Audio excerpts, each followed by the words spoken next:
I'd say the Beatles, because my father used to play a lot of the Beatles songs as a child, and that's how I learned how to listen to music and how to begin to feel things with music. So I guess it's either music and vital influence.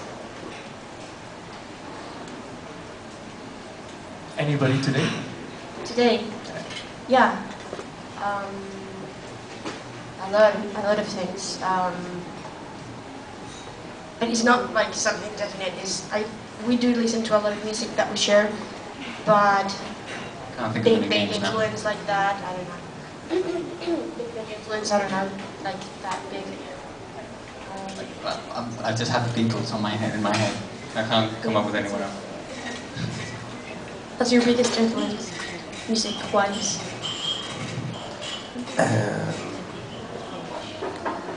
I'm not a names guy, so it's a lot, really a lot, so I can't say.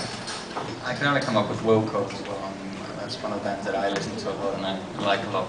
And I pay a lot of attention to the band. Wilco.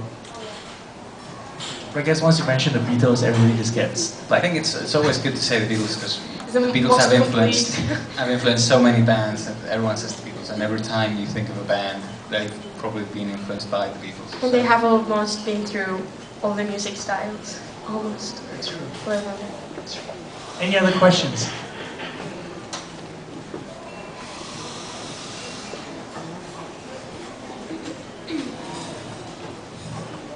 What's your favorite track from the first and second album and why? From the first one? First and second? From the first and the second, yeah. I think from the first one, the song called No Past Land. I guess it's the only song from the first album that I still feel comfortable playing and that I actually enjoy listening to.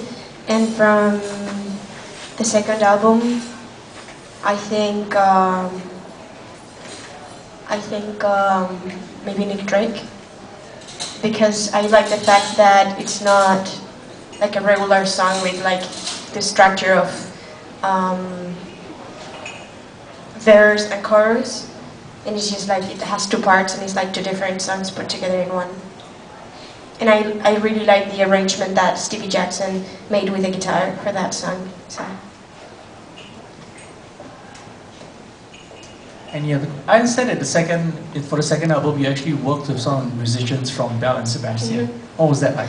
That was awesome, because I'm a great fan of Belle and Sebastian, and so you know, in the beginning I was kind of concerned I was going to be like too stressed out to have them around the studio and not be able to be myself and just be too quiet, and I was very self-conscious about the demos, so every time they would play the demos in the studio I would just go out because I couldn't stand to you know, just like to see their faces or anything. But then after a few days they were so natural and very giving and very generous and so nice that we just became like a little family, and we recorded the album in a very natural way, like almost live.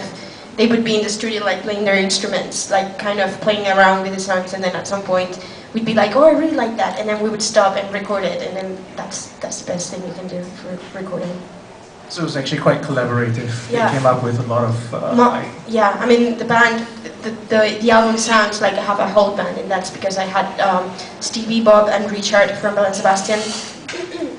Sorry, and then a Spanish musician called Charlie, and they arranged the whole album, and it sounds very, you know, like band-like, because they were doing that.